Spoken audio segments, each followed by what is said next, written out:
damned soul to the regions of eternal woe.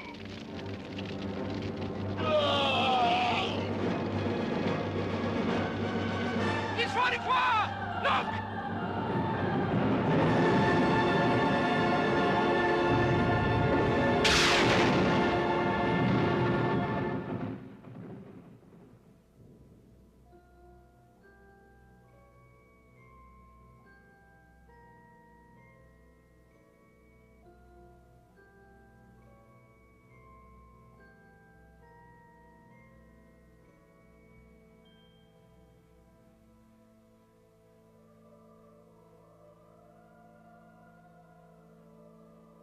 You're going away now. Yes. Oh, we've been good comrades, haven't we? It's been fun. Won't we ever see one another again? No? But in another life. We shall meet again in another life. There is no other life, August. But you've talked about the future. You've been there. In a dream. It was a vision. It had no real existence. None of it? Life itself is a dream.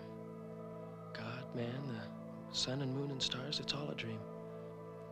There's no God? No God? No. No universe. No human race. No life on earth. No heaven and no hell. Just dreams. Nothing exists but empty space and you. Then, who are you? Your dream. You called me, so I came, the creature of your imagination. Not so limited after all, was it? In a moment you'll realize I'm telling the truth, and you'll banish me from your dream. I shall dissolve into the nothingness out of which you called me.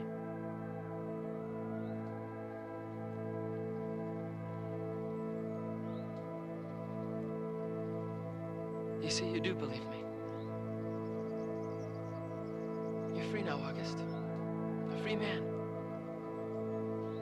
But what shall I do without you? Dream other dreams. Better ones.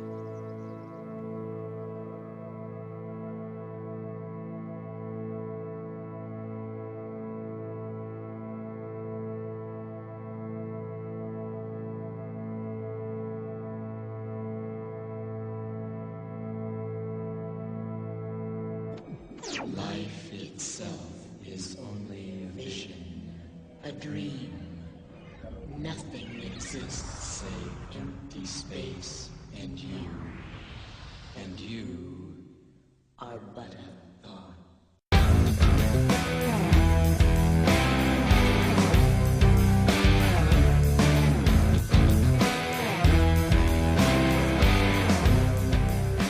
There is no me. There's no you. No. We're not here. This is a dream? There's just things happening.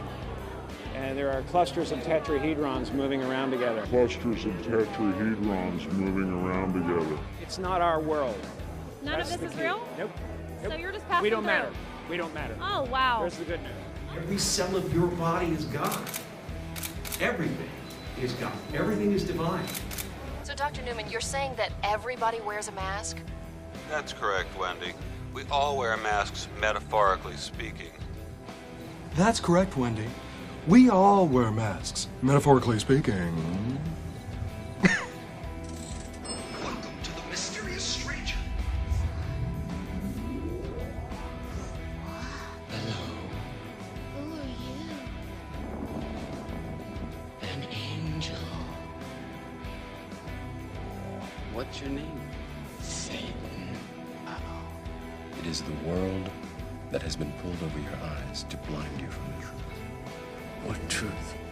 That you are a slave, Neo. Like everyone else, you were born into bondage, born into a prison that you cannot smell or taste or touch. A prison for your mind.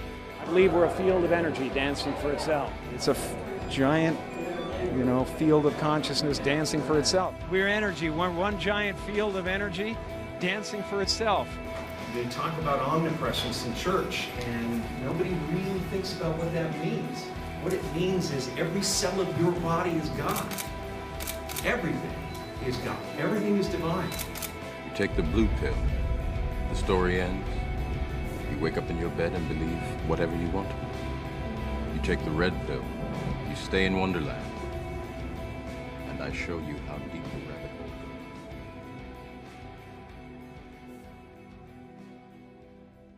goes. So, believe it or not, I am going somewhere with all these clips.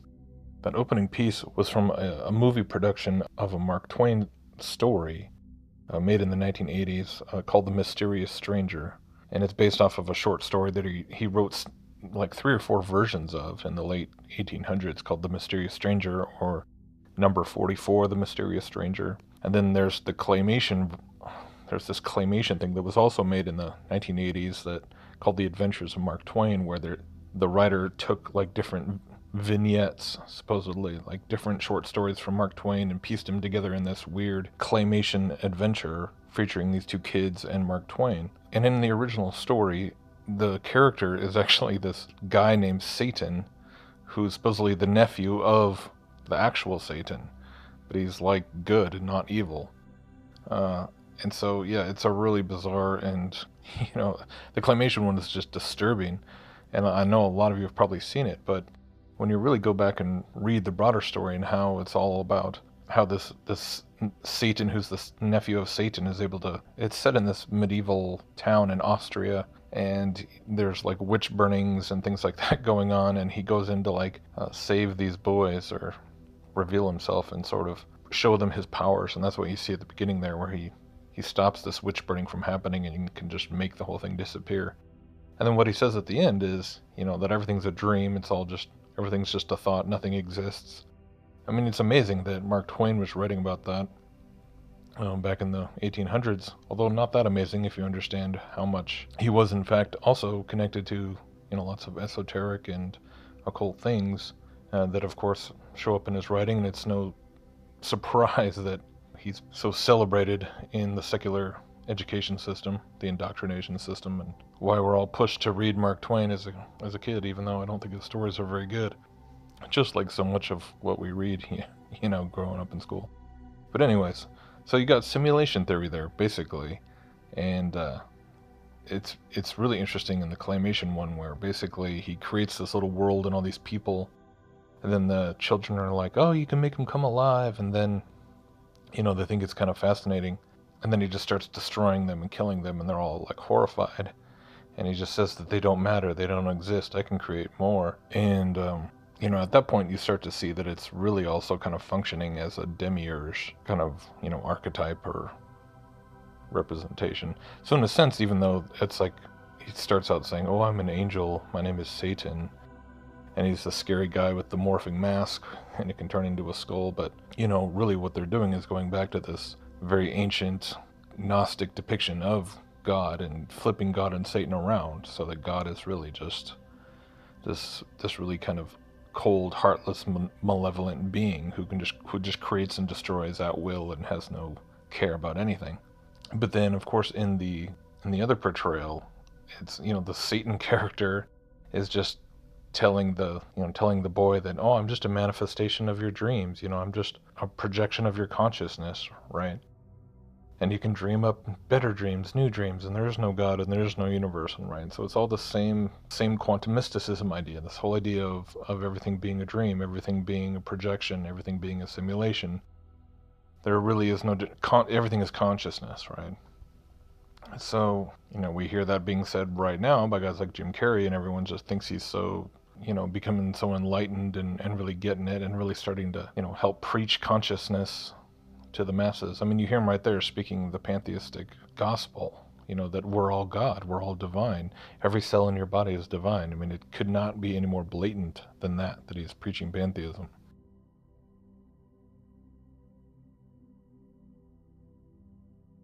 So those were just some sort of random things I had come across in the last week, and just noting the connections and the similarities and stuff. I think interesting to note that, yeah, the whole idea of everything being a dream has been around for a long time.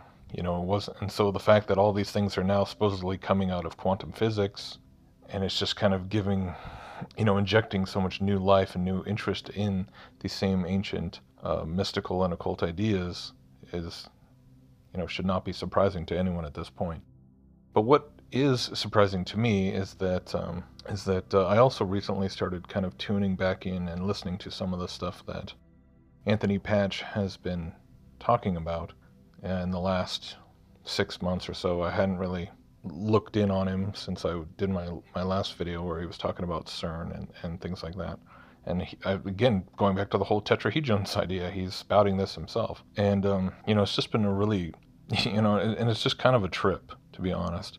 When I go back and think to over 2 years ago, the very first 2 videos that I made were essentially like slideshows that I was just kind of learning how to even put things together and use music, and the audio's terrible, but they were just excerpts from an interview that Anthony Patch was giving at the time. And it was my first introduction to things like electric universe theory, basically my first introduction to things like quantum computing and so much of the quantum physics concepts that are related to that, such as entanglement and all this. And it was all brand new to me at the time. And, it's interesting to look back at that and see how, he kind of came on, started showing up around 2014, 2015, somewhere in there, probably around 2014. Right at this time where so many people in the truth community were starting to become more aware of this place called CERN, and, there's this Shiva statue out front, and this place is really, there's something ominous about the whole thing. We know that there's some sort of satanic agenda going on with it, and we don't really know what. And, sure enough, he just kind of pops in and is there to start explaining all these things about Birkeland currents, connecting it to Saturn and interdimensional beings coming through, and we're all going, wow, this is amazing stuff. Because we're trying to figure out what's really going on with this CERN business, right? And it's a trip because, now, looking back over the whole, the 2 years that followed since then, totally never ever would have anticipated the journey that it's been, first then encountering flat Earth and then being ushered into this broader and broader cosmological related research, and taking me back into all the way back into the Kabbalah and the mystery schools of Greece and India, and all because of the cosmology side, but that always again and again bleeding into the origins of other facets of what is considered just unquestionable scientific fact today, all about the atomic theory and all about the quantum stuff. Going back again, just like heliocentrism goes back, but the whole idea of the atom, going way back into Greek and Eastern mysticism.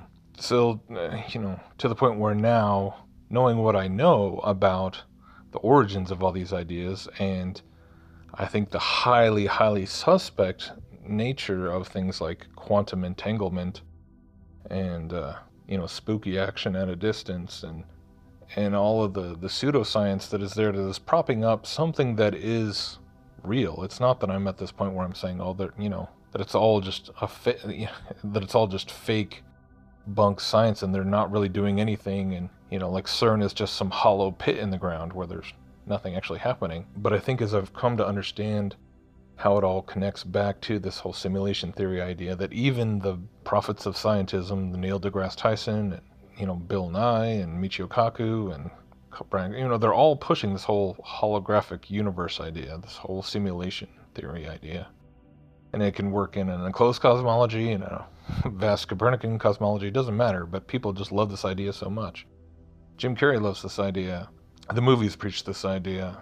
And so when you really stop and listen to what Anthony Patch, whether he is just, wherever he's really coming from and whatever his true motivations really are, I'm not even necessarily trying to, get to the bottom of that aspect, because it ultimately doesn't matter to me if already we can stop and decipher that so much of what he is then presenting as part of his just, revelatory explanations of not just CERN, but the Mandela effect and this whole idea of quantum mind control, basically, is kind of the new thing he's talking about, where they have this sentient world simulation where, they have all these algorithms for every single person on Earth, and they can, it's basically like simulation theory, but like where we're the outer dimension, and so the simulated world is, somewhere in the servers of the, of the elites, and so they've created a simulated reality of us, and through that, and so somehow because of quantum entanglement, they're able to, adjust to the the spin, the quantum spin of the electrons around certain parts of your brain and actually alter your memories. So he's saying that like things like the Mandela effect are evidence of, you know, that this technology is real and that they're using it. And he's talking about the Vegas shooter being, this is how they used mind control on the shooter. And again, here, you know, there's so many aspects of stuff that he's saying that might just, you know, could be reduced to things that are just disagreements that might not necessarily be, you know, grounds for just trying to call somebody out or highlight it as an out and out dangerous or heretical doctrine. But I think, you know, because that's everywhere you look. But the fact that when you really stop and since June, he's been putting out this magazine called Entanglement Magazine, and on the cover is this symbol of the interlocking tetrahedrons. I mean, if that isn't a glaring red flag to everybody who kind of knows anything about the occult and the mystery schools and the Kabbalah at this time, that somebody's putting on the front of their supposedly Christian-based ministry information magazine, you know, probably the most central occult symbol that exists in all of history, you know, right in there with the, you know, it's basically a three-dimensional hexagram, right? And, you know, and if you watch my videos, you know how much stuff that I point back to show how this is used by the occult. But now it's being presented as, oh, this is just the science that they're using. And so the danger, of course, is that it's falling into that old familiar trap that so many people in the truth movement get into, where sure, they're against the New World Order, they're against the elites, they're against the evil that's going on, you know, they understand that there's an evil agenda. And so we just have to understand what they're trying to do. We have to understand the rules that they live by. We have to, you know, trying to break it all down. And that's how they get into the occult, and they get into magic, or they get into the esoteric, because they think that they're learning about it in order to oppose the way it's being used against them. And to be quite honest, this is, I think, whether he's some sort of COINTELPRO plant, or he just is just a huckster fraud, you know, trying to sell subscriptions and memberships and tickets to things, you know, and sell books and, you know, all the rest. To me, it doesn't even make any difference. However much he's knowingly pushing these false occult ideas and technological ideas, whether it's purposeful or whether it's just for his own, you know, getting caught in that trap of, you know, always having to have the cutting edge info, always having to have the inside scoop on stuff that nobody, you know, this is what you hear him talk about all the time. You know, these are the kinds of phrases I hear him saying all the time, is he's got the inside scoop, you know, that nobody else has. And, you know, and half of it he's just regurgitating off of the CERN website or from Purdue or Berkeley or, you know, all these quote unquote peer reviewed. And he's breaking down the science for you, and he's just really regurgitating what they're saying without actually trying to dig into how much of this is actually true science versus a pseudoscience.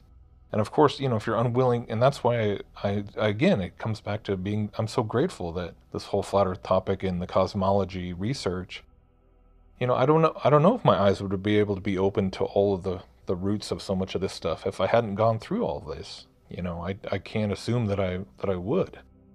But, you know, being willing to believe that so much of quote unquote science is part of a deception, you know, it helps protect you from getting caught with that sort of half in, half out, where he may genuinely think that he's opposing the whole satanic ploy. But if you don't understand, like, what this whole idea of, you know, simulation theory and the tetrahedron, I mean, he's gone so far now. The only real difference I can see between what Anthony Patch is saying and what everyone else who's fully a part of the New Age deception is that he stops short of saying that our own soul or our consciousness is part of the quantum illusion, basically, the quantum system. So he's saying, because in this interview, Kev Baker asks him if, you know, we can be uploaded into a computer program. And he says that our memories can actually be injected or uploaded, but our souls and consciousnesses cannot. So it's kind of like, you know, and so I feel like at that point, once you've already started to kind of dip your toe in, you know, you're hanging over the cliff, really. Maybe you're not going so far as to actually say that, oh, you know, we're all God, we're all part of this one cosmic consciousness, we're all just tetrahedrons in a big cosmic dance for each other, for, you know, for nothing, for everyone. But, you know, maybe you aren't going that far and you're still trying to maintain the idea of a God, you know, a transcendent creator God, and that we are creations. But if everything else, it's like so many other things where a little bit of yeast works through the whole dough, and it just, you know, it works in stages, and it works just, I mean, just even the last 2 years, how much is Anthony Patch saying now that if it had all come out at once, probably would have just sounded crazy. But now you've got the Mandela effect, and oddly enough, Jim Carrey is now their latest example of the Mandela effect, where they're saying some people remember it spelled with 2 R's and some people with 1. So there's proof of the Mandela effect, and thus proof that they're messing with our memories using quantum entanglement. And it's just, I mean, if you really just think about that alone, it's just such nonsense. If to imagine that they have to have, this simulation, the sentient simulation of every person, to the fact that where they know every memory in your head and where it's located on a quantum scale, so that they can go and modify the quantum spin of that particular electron on that particular neuron on that particular part of your brain. I mean, it's like, I don't know if I guess maybe it's good for selling magazines, but the fact that you're like that far gone to where you think that they actually are able to pierce into people's consciousness and reprogram us by reprogramming, you know, the simulation, it's just insane to me. It's just foolishness. It's just, you know, it's just hype garbage that, just really saddens me that is being pushed so furiously just for such a pitiful temporary monetary reward, you know? Because, like, how is that actually bringing anybody to God to be like, oh, you're going to break down all the quantum? I mean, are you actually helping people see through the lies, or see through how they're going to be quantum mind controlled? Or is it just... You know, I hate to break it to you, but people have been, mind control and possession and demonic influence has been around throughout all of history. MK Ultra was around long before quantum physics was supposedly able to, you know, have achieved quantum entanglement of particles. So anyways, that's my rant, and I'm just gonna end it there.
You see, you do believe me. You're free now, August. A free man. But what shall I do without you? I'll dream other dreams. Better ones.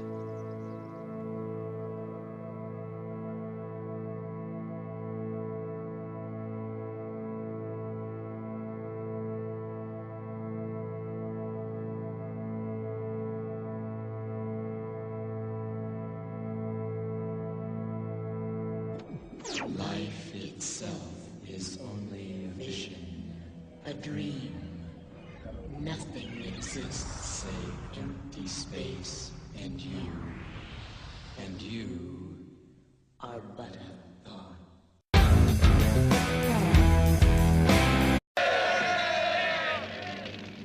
Depart, damned soul, to the regions of eternal woe.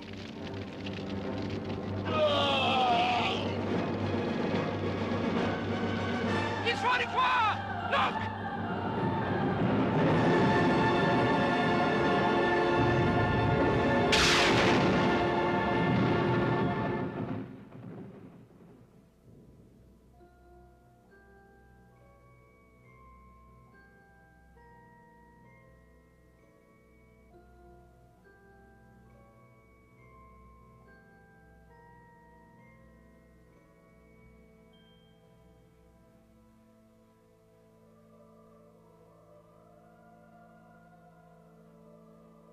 You're going away now.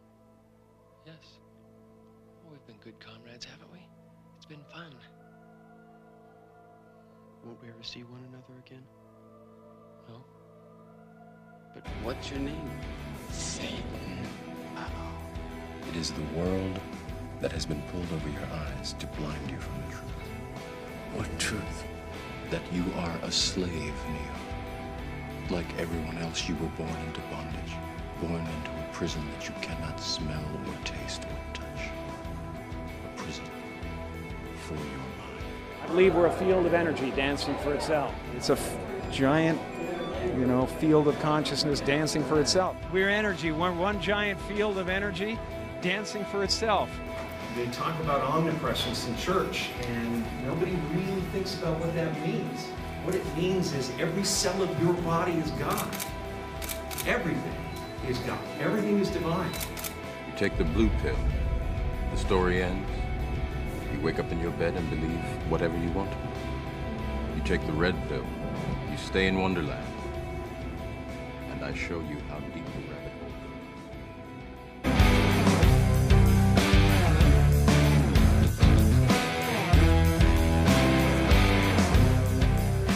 There is no me.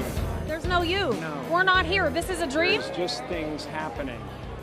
And there are clusters of tetrahedrons moving around together. Clusters of tetrahedrons moving around together. It's not our world. None That's of this the is key. real? Nope. So you're just passing We don't through. matter. We don't matter. Oh, wow. There's the good news. Every cell of your body is God. Everything is God. Everything is divine. So, Dr. Newman, you're saying that everybody wears a mask? That's correct, Wendy. We all wear masks, metaphorically speaking. That's correct, Wendy. We all wear masks, metaphorically speaking. Welcome to the mysterious stranger. Hello. Who are you? An angel. In another life. We shall meet again in another life. There is no other life, August. But you've talked about the future. You've been there. In a dream. It was a vision. It had no real existence. None of it? Life itself is a dream. God, man, the sun and moon and stars, it's all a dream. There's no God? No God? No. No universe. No human race. No life on Earth. No heaven and no hell. Just dreams. Nothing exists but empty space and you. Then, who are you? Your dream.